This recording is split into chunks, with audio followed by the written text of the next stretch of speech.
Hello and welcome to another episode of Leo Interviews. Today we have Josh Broward with us. Thanks for having me on, Leo. Yes, nice to have you here. Well, let's go ahead and get into it. Tell me a little bit more about yourself. Well, actually, if you don't mind, I was wondering if you could tell me a little bit more about why you started this podcast. Sure, yeah. The reason why I guess I started this podcast, and guys, for the people watching us, this is kind of actually a good, I would say, just good part for those who are wondering why I started making interviewing channels. So I'll go ahead and get into that. The reason why I would say I started interviewing was mostly because I had another YouTube channel. Well, I'm going to make a YouTube channel about like gaming, and I did a gaming channel before. It has like 40 subscribers, but only like 2 videos. So as you can imagine, it wasn't too good. But here's what I will say. I'm like, what if I make 2 YouTube channels and I focus on one and then say, hey, go check out this other channel, and I'm like, if this one gets a lot of attention and I direct my viewers to the other channel, it'll work good. But the also benefit is like I want to teach people about stuff, like I want to share what people think, people across the world, a country you live in, anything really. I think it'd be a fun learning place, for people to like learn, explore, grow, I guess learn wisdom from I guess some videos and a bunch of other, life skills and business skills and all of that really.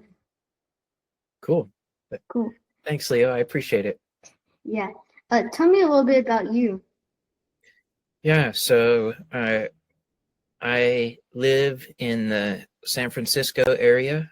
I actually live across the bay from San Francisco. And I'm married and have 2 kids. I've been married 24 years.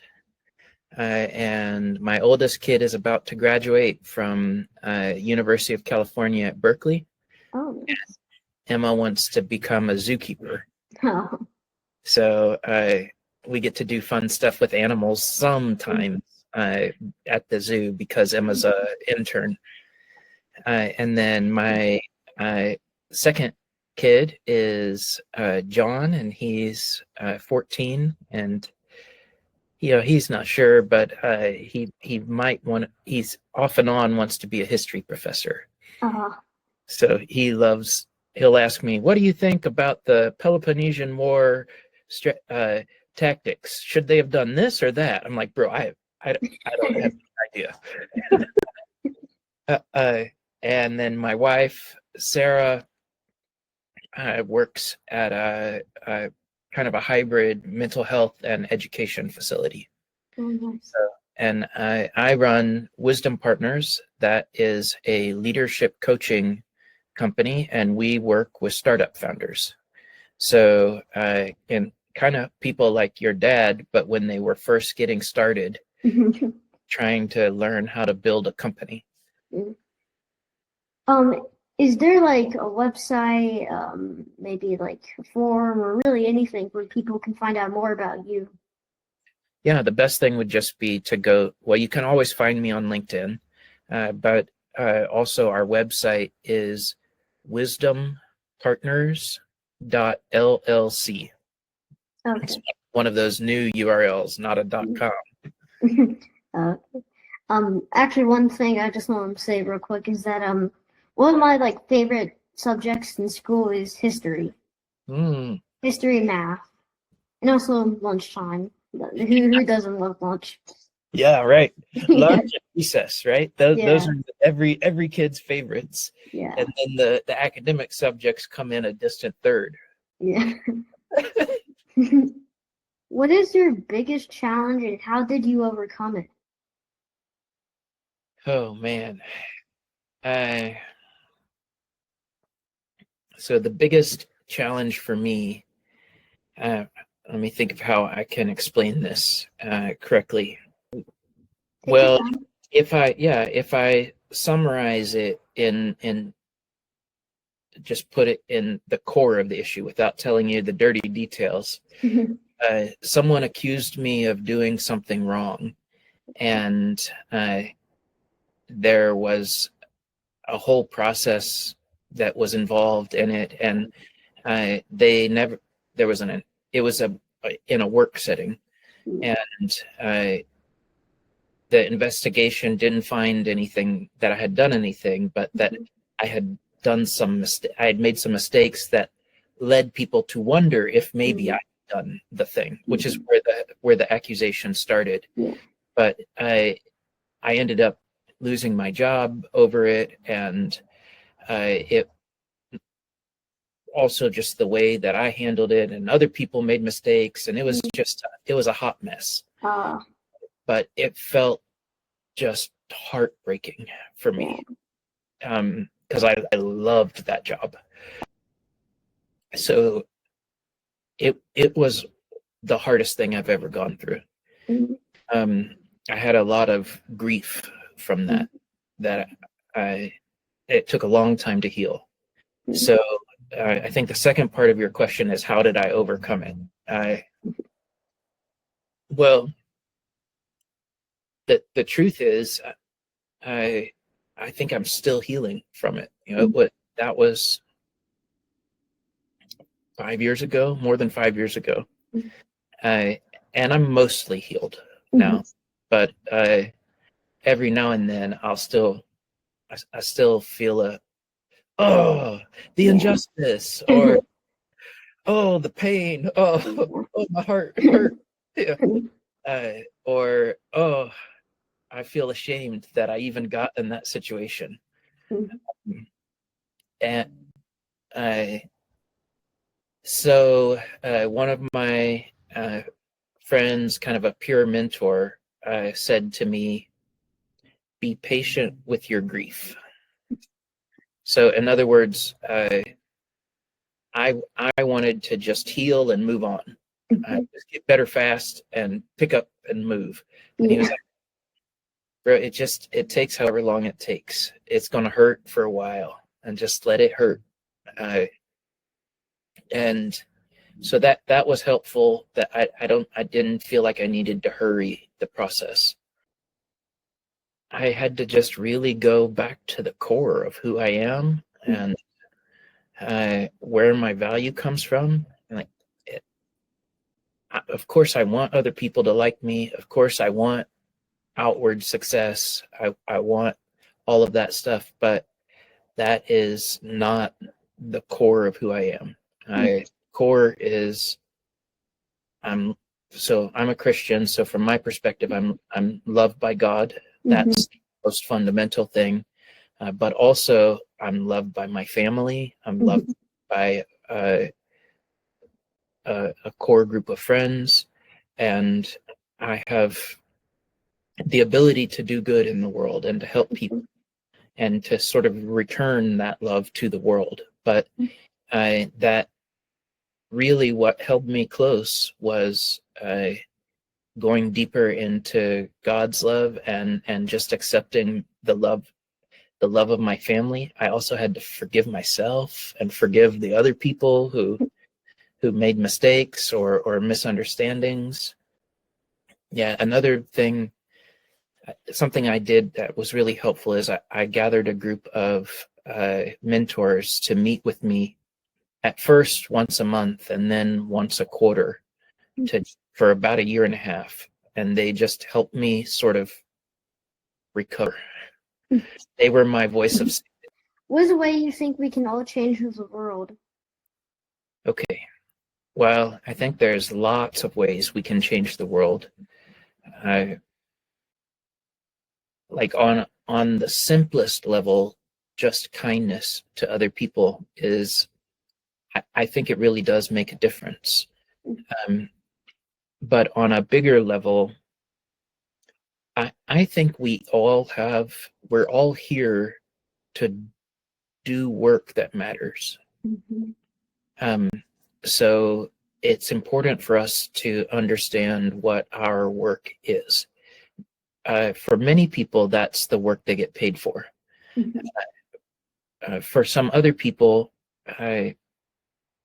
they the work they get paid for, they don't feel passionate about, and they don't know how to find work they feel passionate about, but they do feel passionate about other things like volunteering or art or things like that. And so I think there the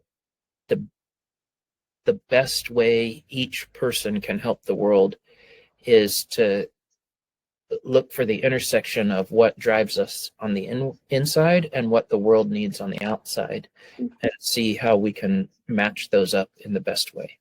Mhm. When you are scared, what is something that helps you feel brave again? Sometimes it's just taking some deep breaths. Sometimes I sometimes it's asking myself, why do I feel scared? Usually it comes down to some combination of fear of failure and fear of rejection. Mm. I feel like I'm going to screw this up and people are going to say, what a putz. Like, or, something like that. People won't like me or love me if I'm not successful. And so then I go back to what we were talking about earlier. My worth and my value come from being loved, being loved by God and being loved by my family. And that is unchangeable. So that gives me the courage to just take the risk, or sometimes even I would do the thing even if I was feeling afraid, but doing the internal work to sort of root myself or ground myself in love enables me to do the thing with a little more joy, instead of like, I hope this doesn't go bad. Yeah. Yeah, it'll be okay. Let's just do it. Yeah. I would say take it one by one. Don't take it all at once. Yeah, there's a great writer who wrote a book about writing, and it's called Bird by Bird. Uh, and she told a story. Her name is Anne Lamott. She told a story about her brother was supposed to do this major science project for school of like 25 birds, and was supposed to color each bird and like list their description, like a description of their characteristics. And the night before, he hadn't done any of them, and he was just crying at the kitchen table like, how am I going to get 25? And his dad was like, son, just bird by bird. Don't think about 25. Just do this one. Just do the falcon. And he got it done. It was late, but he got it done, bird by bird. And so I think you're really, that's a wise point. I think today we just like rush on everything. Yeah. They're like, okay, we gotta do that, oh that now, and that. I mean, like zoom by without like ever, stopping to stopping, slow down, and say, okay, let's take a quick breather. Let's do the things like one by one, instead of going, like super fast. How old are you, Leo? 10. What what is an example of when you feel like life is piling up on you and things are going by really fast, you have to hurry? Because I think a lot of people, I'm 48. A lot of people would be like, man, I wish I could be 10 again. How could there be, some people might not understand the amount of things that you have going in your life. So can you give us an example of when you feel stressed? Whenever my mom says we're probably gonna go get like boba tea. Boba is stressful? Well, whenever she says that, I'm like, boba tea, oh my goodness, okay, we gotta do something. All right, it's that basically. It's the getting ready for it. Yeah. Okay. Yeah. Cool. What advice would you give to your younger self? I mean, it sounds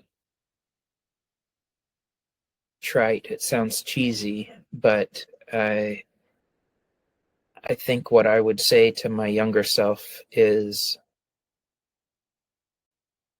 enjoy the moment that you're in. Yeah. Don't. I'm always tempted to. I'm a futurist. I think about the future. I'm always trying to change the world or change my world or my area of leadership. And I think big. There are a lot of good things about that, but one of the bad things is I tend to be dissatisfied with the present moment, Mhm. with the present circumstances. So I think if I could tell 25-year-old me or 35-year-old me something, I would say that the future is going to come one way or another, but the present is going away. So Mhm. enjoy this moment. I think everyone is like, what do you think is going to happen in the future, and future? And like, no one ever, like I said, no one ever stops and like enjoys where we are, when we are, or anything. Like no one slows down and says, hey, I like on how the trees are currently green. In the future we could have like blue space trees. I like on how they're green right now. No one does that anymore. The old stop and smell the roses, Yeah. right? Yeah. Sometimes when we're walking our dog, I don't do it every time, but there's several people that have roses along Mhm. the path where we walk our dog. Sometimes I remind myself, wait, literally stop, Yeah. literally smell the Yeah. rose. Yeah. What is your favorite childhood memory? Oh man. Well, one that comes to mind right now is being at my grandma and grandpa's place. They had a farm ranch in Mhm. the Arkansas Ozark Mountains. So way out in the hills, and I think probably most of my favorite childhood memories are around that, whether that's swimming in the creek or listening to my granddad tell a funny story or uh, playing games with my cousins and aunts and uncles and grandma, and my granddad coming downstairs to tell my grandma it's time for bed, and she says just a little bit longer. That's what I tell my mom. I'm like, please, just let me stay up like a couple more minutes, please. And she's like, okay, 5 more. And it's been like 25. And she's like, okay, you gotta go to bed. I'm like, please. And she's like, no, you gotta go to bed. I'm like, all right. Maybe that'll be happening when you're a grandpa. Yeah. Well, that's going to be it for today's podcast. But as always, we have the best question for last because it is the best. So, are you ready? I don't know, the best question sounds a little scary. Trust me, it's not. Don't worry, it's not. It's not too scary. It's not too scary. Okay, I'll take it.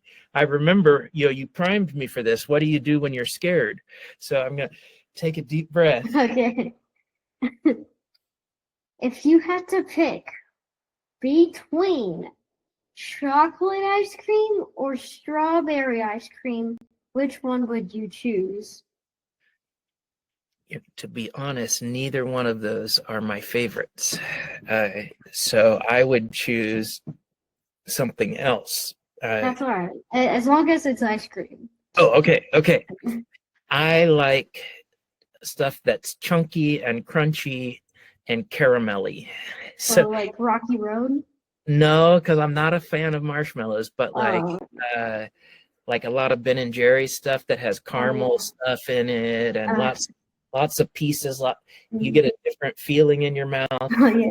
right? So, but if I had to narrow it down to chocolate or strawberry, I might, if it was only those two, I might pick strawberry. I think your dad said chocolate all the way. Okay, thank you. Another person has agreed with me. That has like 4 total, I think. So you might be thrown into a sketchy alleyway by a masked figure who's currently muted in this episode. Expect an angry letter or expect an angry email. I'll just say that. All right. You and me, Leo, we'll go get some strawberry. Yeah. Well, that's going to be it for today's episode, guys. Remember to like and subscribe. Turn on notifications as well. And until next time, guys, bye.